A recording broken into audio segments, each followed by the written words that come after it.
आप सबको जोहार। और आज है तारीख 27 दिसंबर 2024 शुक्रवार। तो चलिए आज की बड़ी और प्रमुख खबरों पर नजर डालते हैं और यहां पर शुरुआत करते हैं पहली खबर से, जहां पर उड़ीसा के राज्यपाल रघुवर दास ने अपने पद से इस्तीफा दे दिया है। इस पर उनकी बहू और जमशेदपुर पूर्वी की विधायक पूर्णिमा दास साहू से जब पूछा गया तो उन्होंने कहा है कि पद से इस्तीफा देने का जो निर्णय है वो रघुवर दास का व्यक्तिगत निर्णय है, इसकी जानकारी उनको नहीं थी। उन्होंने कहा है कि जो कयास लगाए जा रहे हैं कि रघुवर दास जो है वो राजनीति में वापसी कर सकते हैं, इससे बीजेपी समर्थक बहुत ज़्यादा खुश हैं।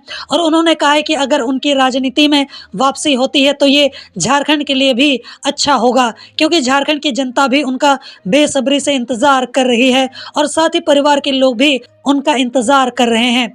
और उन्होंने ये भी कहा है कि उनकी कमी कहीं ना कहीं सभी को खल ही रही है। और प्रदेश वापसी या फिर राष्ट्रीय अध्यक्ष बनने की चर्चा पर उन्होंने कहा है कि कार्यकर्ता और आला कमान क्या चाहता है, इस पर सारा मामला तय होगा। आला कमान से जो भी निर्देश आएगा उसे हम पालन करेंगे। उन्होंने कहा है कि झारखंड को तीव्र गति से आगे ले जाने वाले रघुवर दास ही हैं, वे एक कद्दावर नेता रहे हैं। उन्होंने कहा है कि हमारी और जनता की उम्मीदें बढ़ रही हैं, जो भी निर्णय होगी वह हमें मंजूर है। उन्होंने ये भी कहा है कि रघुवर दास के आने से जनता का विश्वास बीजेपी की ओर बढ़ जाएगा। वहीं रघुवर दास के लिए सीट छोड़ने की बात पर उन्होंने कहा है कि मेरे राजनीति में आने से लेकर चुनाव लड़ने का निर्णय आला कमान ने लिया है, उनका जो भी आदेश होगा मैं उसका पालन करूंगी।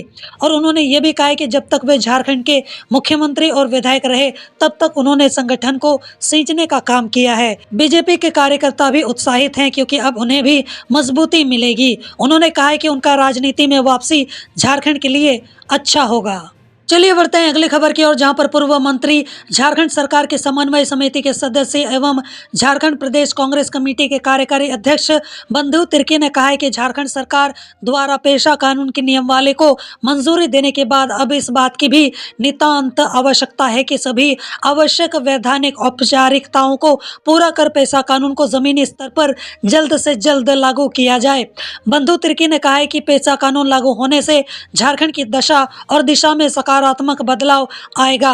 अब ग्रामीणों को, विशेषकर जनजातीय समुदाय और मूलवासियों के लिए यह बहुत जरूरी है कि सरकार द्वारा स्वीकृत पेशा नियमावली के अनुरूप पेशा कानून का सीधा फायदा झारखंड के लोगों को मिले।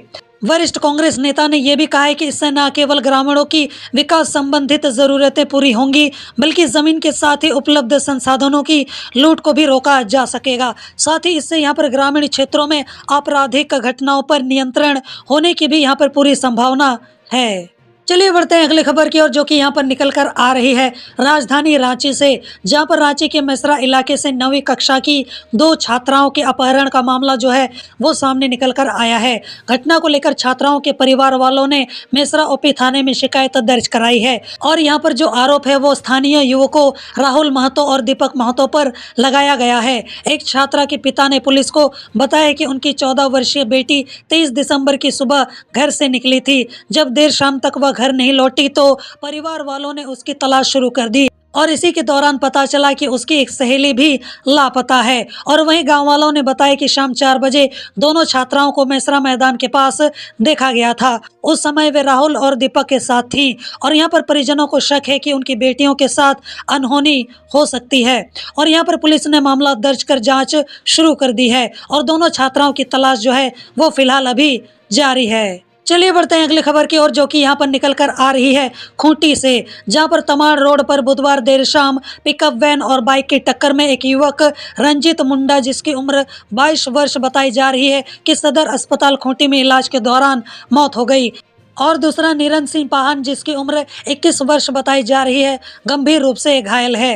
नीरन को बेहतर इलाज के लिए रिम्स भेज दिया गया है। दोनों का गांव अड़की थाना क्षेत्र का लेबेद है। और यहाँ पर नीरन सिंह पाहन की जो स्थिति है वो काफ़ी ज़्यादा चिंताजनक बताई जा रही है। और यहाँ पर दुर्घटना को लेकर ये बताया जा रहा है कि रंजीत और नीरन हेमरोम बाजार से बाइक पर सवार होकर अपने गांव लेबेद लौट रहे थे और इसी बीच तमाड़ की ओर से आ रही पिकअप वैन ने दोनों को पीछे से जोरदार टक्कर मार दी। दोनों बाइक सवारों ने हेलमेट नहीं पहना था, जिसकी वजह से उनके माथे में गंभीर चोटें आईं। और यहाँ पर सूचना मिलते ही अड़की थाने की पुलिस जो है वो दुर्घटना स्थल पर पहुंची और और पुलिस ने तत्काल वाहन की व्यवस्था कर दोनों घायलों को सामुदायिक स्वास्थ्य केंद्र अड़की भिजवाया और जहां पर प्राथमिक उपचार के बाद दोनों घायलों की गंभीर स्थिति देखते हुए सदर अस्पताल खूंटी जो है उनको रेफर कर दिया गया।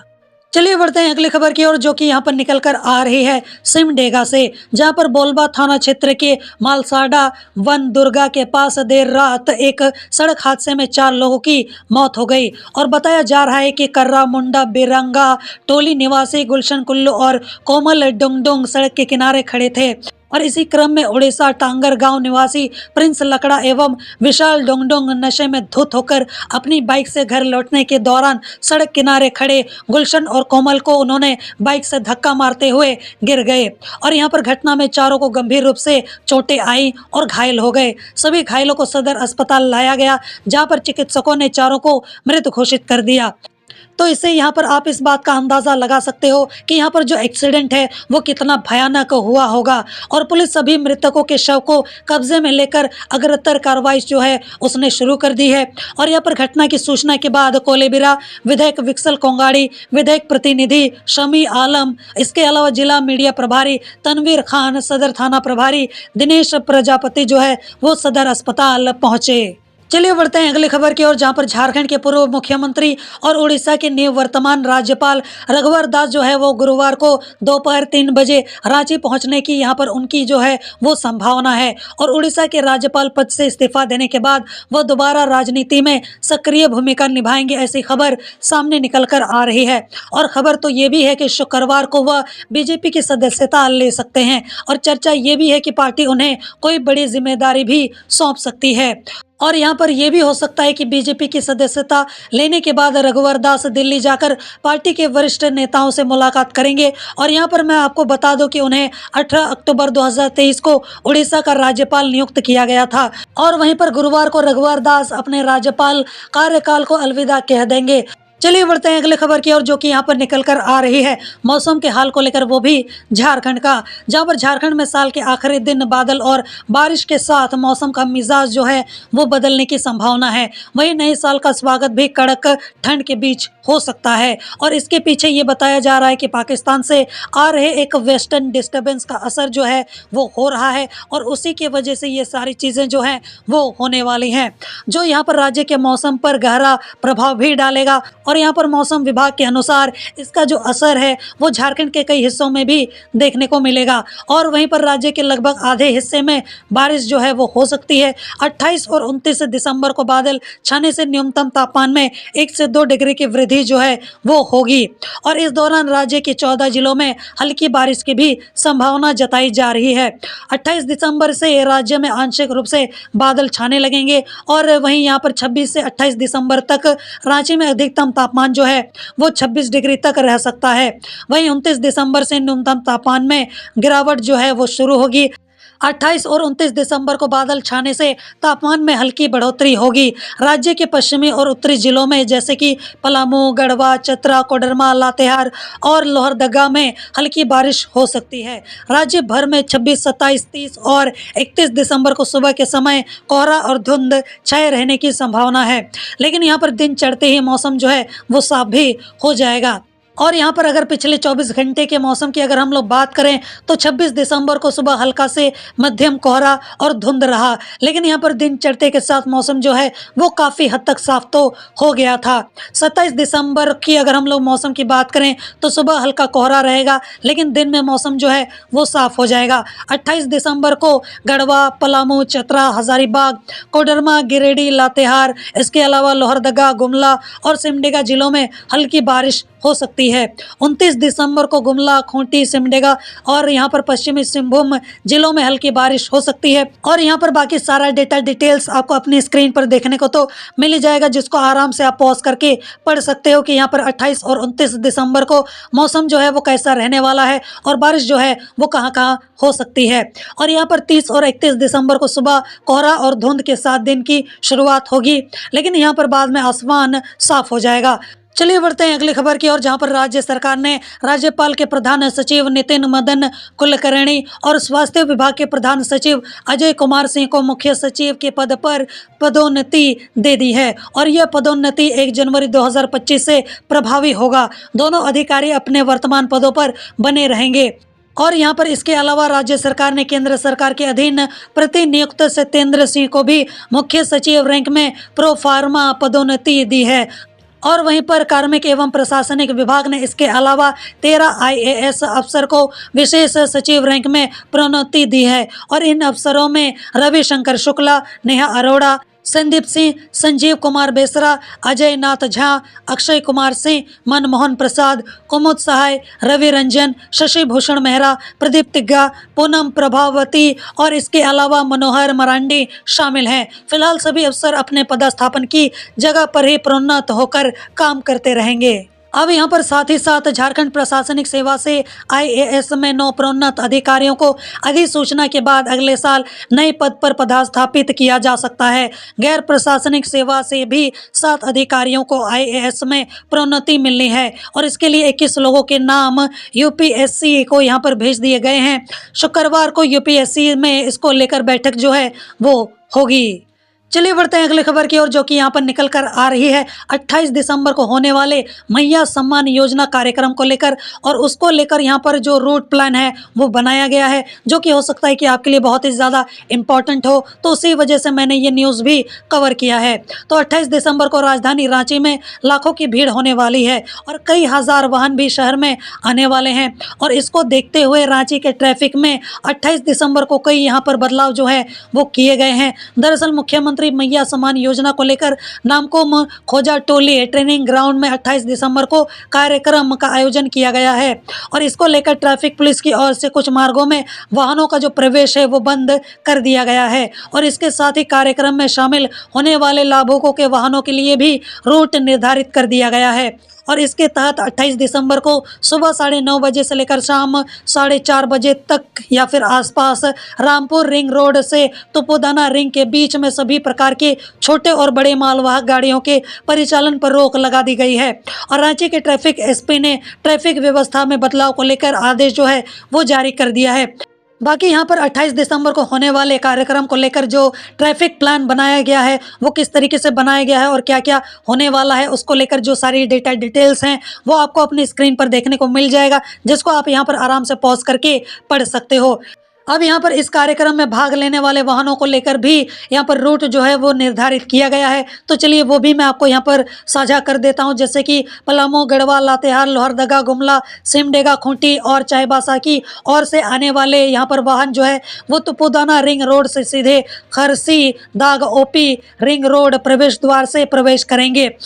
और वहीं पर इन वाहनों की जो पार्किंग है वो खोजा टोली कार्यक्रम स्थल के बगल स्थित मैदान में होगा। और इसके अलावा यहाँ पर बाकी सारा डिटेल्स आपको अपनी स्क्रीन पर देखने को मिल जाएगा। काफ़ी ज़्यादा लंबा है, जिसको आप आराम से पॉज करके पढ़ सकते हो अगर आप रांची आने वाले हो 28 दिसंबर को कार्यक्रम में शामिल होने के लिए।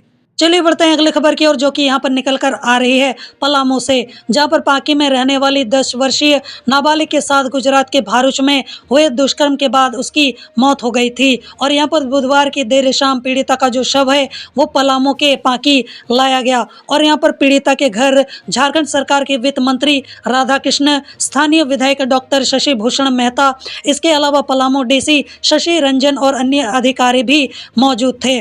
और यहाँ पर पीड़िता के परिवार को झारखंड सरकार की तरफ से 4 लाख रुपए की सहायता राशि दी जाएगी और यहाँ पर पुनर्वास की व्यवस्था की जा रही है। और प्रशासन ऐसी योजना तैयार कर रही है ताकि यहाँ पर लोगों को पलायन जो है वो ना करना पड़े। वहीं यहाँ वित्त मंत्री राधाकृष्ण ने कहा है कि यह घटना बेहद दुखद है और काफ़ी ज़्यादा गंभीर भी है। राज्य सरकार इस मामले में सख्त कानूनी कार्रवाई करेगी। उन्होंने बताया कि घटना की शुरुआत से ही सरकार लगातार समीक्षा कर रही है। पीड़िता की मौत की सूचना मिलने पर मुख्यमंत्री हेमंत सोरेन ने गहरी संवेदना व्यक्त की है। और वहीं वित्त मंत्री ने बताया कि मंगलवार रात मुख्यमंत्री ने पीड़िता के अंतिम दर्शन में शामिल होने के लिए मेरे साथ पूर्व मंत्री बैद्यनाथ राम को भेजा। राज्य सरकार की ओर से श्रद्धांजलि अर्पित की गई। उन्होंने बताया कि घटना के समय सरकार ने 4 लाख रुपए की सहायता राशि दी थी।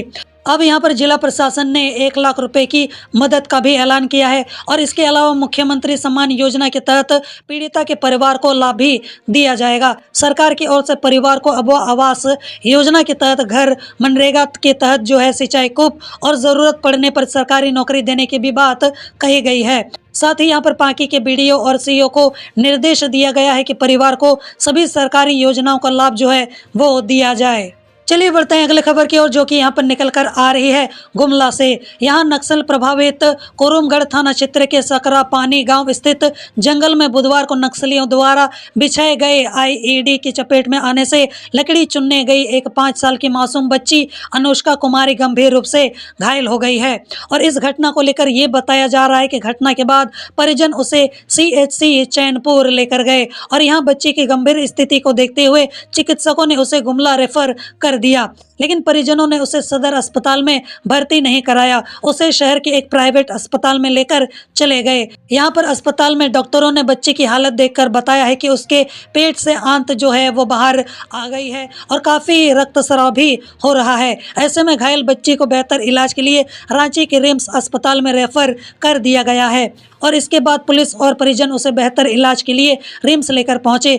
अब यहाँ पर मिली जानकारी के मुताबिक बच्ची जंगल में लकड़ी चुनने गई थी, तभी जंगल में नक्सलियों द्वारा बिछाया गया एक आईईडी विस्फोट हो गया और इसी विस्फोट की चपेट में आकर अनुष्का जो है वो गंभीर रूप से घायल हो गई। सूचना मिलते ही कुरुमगढ़ थाना की पुलिस ने मौके पर पहुंचकर घायल मासूम को गुप्त तरीके से इलाज के लिए चैनपुर CHC लेकर पहुंची, जहाँ उसे सदर अस्पताल में रेफर कर दिया गया। हालांकि मासूम को सदर अस्पताल नहीं लाकर मीडिया से बचने के लिए निजी अस्पताल ले जाया गया। और यहाँ पर मैं आपको बता दूं कि गुमला जिले के नक्सल प्रभावित क्षेत्र में ऐसी कई घटनाएं पहले भी हो चुकी हैं। चलिए बढ़ते हैं अगली खबर की ओर, जो कि यहाँ पर निकल कर आ रही है महंगाई को लेकर। और यहाँ पर झारखंड के लोगों के पॉकेट में फिर अतिरिक्त बोझ पड़ सकता है। पहले GST, अब यहाँ पर पेट्रोल डीजल। दरअसल पेट्रोल डीजल फिर महंगा हो सकता है और यहाँ पर सरकार इसकी तैयारी में जुट रही है और यहाँ पर सरकार का मकसद राजस्व बढ़ाना है।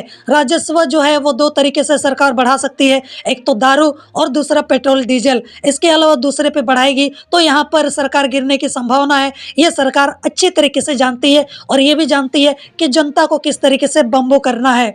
और यहाँ पर राज्य सरकार सेस लगाने की तैयारी कर रही है। दरअसल पथ निर्माण विभाग ने सड़कों के निर्माण के लिए सेस लगाने को लेकर नियमावली का प्रारूप जो है वो तैयार किया है। वाणिज्य कर विभाग ने सेस लगाने और उसकी वसूली करने पर सहमति दे दी है।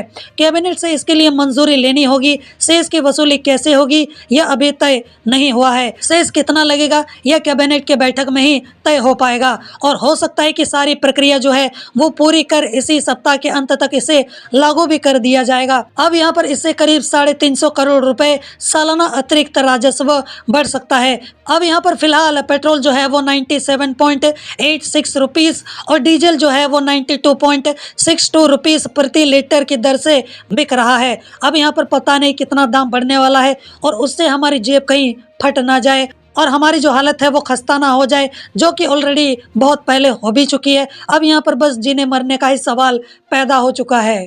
चलिए बढ़ते हैं अगली खबर की ओर, जो कि यहाँ पर निकल कर आ रही है राशन कार्ड धारकों को लेकर, जहाँ पर झारखंड में राशन कार्ड धारकों के लिए eKYC कराना अनिवार्य किया गया है। eKYC प्रक्रिया के समय को बढ़ा दिया गया है। अगर कोई धारक अपने कार्ड का eKYC नहीं करवाता है तो उनका जो कार्ड है उसको निरस्त भी किया जा सकता है, जिस कारण उन्हें सरकारी योजना और अनाज का लाभ नहीं मिल पाएगा। हालांकि eKYC करवाने की तय की गई अंतिम तारीख 31 दिसंबर 2024 को थी, लेकिन अब इसे बढ़ा दिया गया है और यहाँ पर अंतिम तारीख जो है वो 28 फरवरी 2025 कर दिया गया है। और यहाँ पर मैं आपको बता दूं कि भारत सरकार की ओर से राशन कार्ड धारकों के लिए eKYC की प्रक्रिया राष्ट्रीय खाद्य सुरक्षा अधिनियम के तहत शुरू की गई है और इसका जो उद्देश्य है वो लाभार्थियों की सही पहचान करना है। और अगर राशन कार्ड धारक निर्धारित समय पर अपने कार्ड का eKYC नहीं करवाते हैं तो उनका नाम यहाँ पर राशन कार्ड वितरण प्रणाली से हटा दिया जा सकता है। और इधर इस प्रक्रिया से जुड़ने के लिए राशन कार्ड धारक अपने नज़दीकी राशन डीलर से संपर्क कर अपने कार्ड की eKYC करवा सकते हैं, ताकि समय रहते धारक इसकी प्रक्रिया जो है वो पूरी कर सरकारी योजना का लाभ जो है वो उठा सकें।